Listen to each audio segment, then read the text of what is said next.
So people have said they want to see me do work on the BMW. I'm full of fucking horrible man flu. It's awesome. So step one, I need to unseize the engine. That is the first thing I need to do. So it's going to be plugs out, same on each side, and then fill it out with WD-40. Well, it's equivalent. I've got some 321 oil. So it's a 21mm deep reach on a 1/2 inch. I'll get that off and then we'll carry on. Just a quick thing, when you're dealing with this, just give them a couple of little taps first. There we are, a couple of little taps, which is right as rain. Because I'm not using proper sockets, I'm using just a general deep reach. I just like to get them loose and then I'll do it by finger. And it'll be the same when I put them back in. I like to just finger start them and then tighten them up on a socket so you don't cross thread or anything. That looks like oil, actually. No, it's sooty. So get that in focus. Focus. There we are. So they're very, very sooty, which tells me it's been running rich. I can't really see anything inside the bore though, even with the camera's light. This camera looks really good. This is my phone, by the way. So, as the things on the centre stand, let's see if we can get it into 5th gear. Hold on. Right, so she's in 2nd. Just doing this by rotating the wheel. 4th, 5th. Easiest way to turn the engine is in the highest gear. Now, I'm not wanting to put too much weight on this, not too much pressure, but I can hear things moving. But the wheel is completely stopped. That's just movement in the drive shaft. I could knock it. I don't want to, because I want to see. There's the flywheel, so you can see it moving. So this is just going to be knocking the wheel. No. So she is completely seized. That's 5th gear. So I've now proven that it's seized. It's either the gearbox that's seized or the engine. I'm going to assume engine first. I'll put the timing cover back on. That's just the timing cover. I was sort of hoping that it was just my granddad being a bit feeble with it, but don't want to put PT fluid in there, PTFE? Probably not. I don't want to put too much plasticky stuff in there. I have a whole shelf of chemicals, which is awesome. I'm going to put in some 25% extra free WD-40 in there that I got as a Secret Santa present, which is cool. And what I'm going to do is I'm going to aim this down the bore. I'm going to fill the fucking thing up with WD-40. I'm just going to put loads in there. In it goes. Not being shy at all. I want that to be absolutely soaked.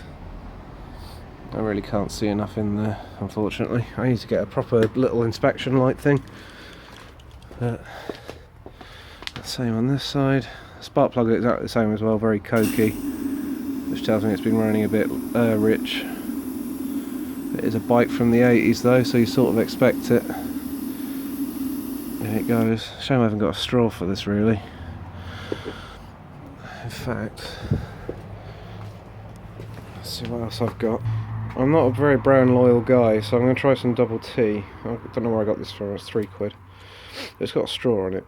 It says it's for penetration and lubrication. Bit of penetration. So with the applicator on, I can just dab it in the hole and just test it actually, make sure it's the right sort of stuff. Oh, on the tyre. That's definitely lube oil, penny oil. Let's just spray in there. In you go. Look at it go. I can see the fluid level now in the barrel. That's definitely submerged. You can see it there, look. I know what you're thinking. You're nuts filling a barrel up with this stuff. How are you going to get it out? Well, I'll tell you exactly how I'm going to get it out. You use a bit of old a turkey baster or a syringe and a bit of hose in about a week. So this is going to be left for a week now. Just to see if I can make a difference. I don't really want to strip the heads off if I don't have to. Not to begin with anyway. There we go, it's filling up slowly. Camera looks really good. I am impressed. Samsung, you make a good phone. I mean, it's not hard to take the heads off on this because they're so basic. But if you don't have to, you don't do it, do you? Yeah, that's a lot of stuff in there. Just can't see the piston, unfortunately. But I'm hoping that'll make a nice, good attack on the piston rings, which have probably seized up. Well, this is all assumptions still. I've got, I've only tested it to an extent. But yeah, the more the better. It's either this or ATF, and this stuff I have laying around. I haven't got any transmission fluid laying around, so yeah, we'll see how this goes anyway. Right, so first job on the BMW. Fill it up with fucking penetrating oil, see if it makes a difference. Yeah. Not sure what else I could test really. We can see what the oil looks like. I'm not sure if this is gearbox or transmission. Sorry, gearbox or engine. I think this is engine oil because of where it is. Should we have a look? The oil still looks new. It's beautiful. Yeah, that's engine oil. Lovely. So the engine oil still looks new. Should we take a sample of it and test it? Really wish I brought my tripod out. Right, 2 seconds. Right, to test your oil, you just take a sample, put it on your fingers and rub it. Now if it starts rubbing away quite quickly, then the oil's knackered. If it's tacky, which this isn't too bad actually, it's still quite tacky, and it doesn't feel gritty, and it's generally quite good oil still.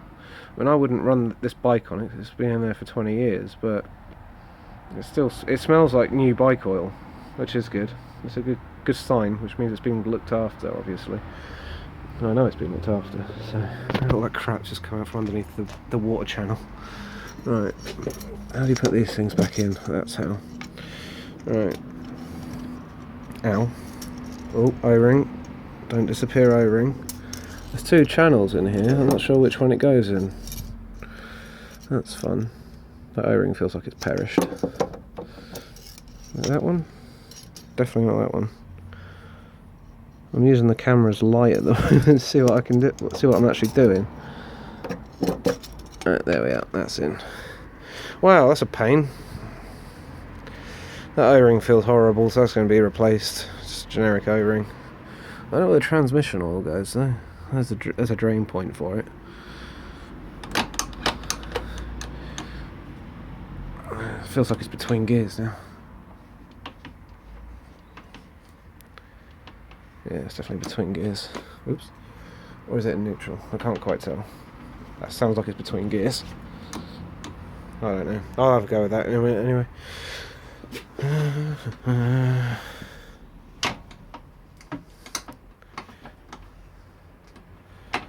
Right, that's first. That's neutral. Lovely. Yeah, all the penetration oil on the floor. Look, I need to get all of that logo and replace it 'cause it's all orange. Camera doesn't pick it up though.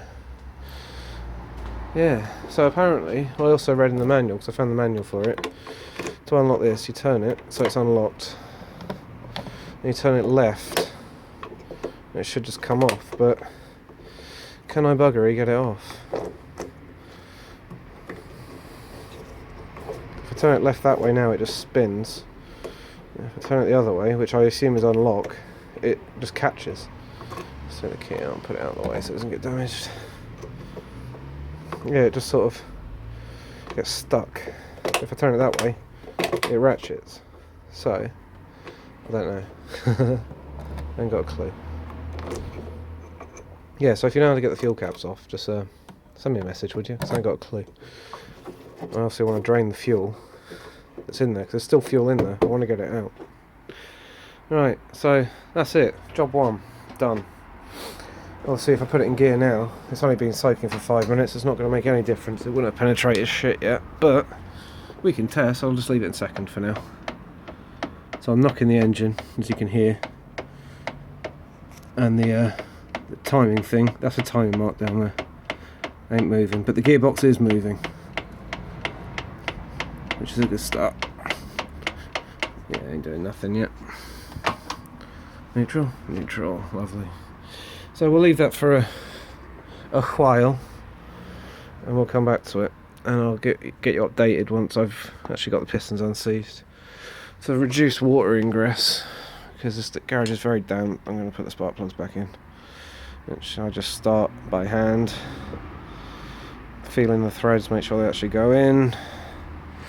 Oh, I sound like some dodgy pedo, it's funny. And I do it all the way until it nips, until it bites. And I never do spark plugs up tight. Whoever tells you spark plugs need to be tight is a fucking idiot. They don't need to be tight, they just need to bite.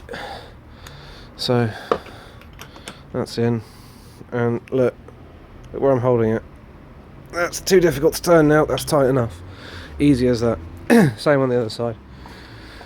Done that for years, never had a spark plug blowout. Always just a general, oh, that's tight enough sort of thing. They've got crush washers on them, for Christ's sake. If you strip them, they're shit. You can't really helicoil a spark plug hole.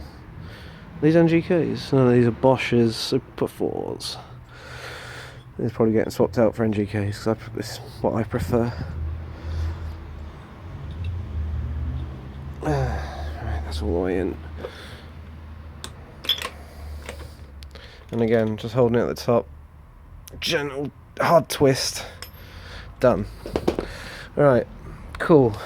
Fuel taps are off. I need to take the carbs apart and clean them, but I'm not going to do that until I'm ready to fire it up. So, yeah, it looks like it's got a little fuel leak over some time. These will probably need rebuilding. This hosing needs replacing. On both sides it's completely solid. In fact, it'll probably crack it if I wiggle it around too much. So both fuel taps need to come off and be rebuilt. The chokes are seized, so these need to come apart and be rebuilt and cleaned. I'm going to make a homemade cleaner.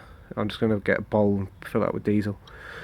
I'll take the parts out and leave them to soak in diesel for a while. Yeah, so it's all good. Swing arm's looking a bit dirty as well, a bit rusty. Could do with a sand and a paint. I'll get to that when I get to it. Yeah, so there you are. So, stage 1, unseize the pistons.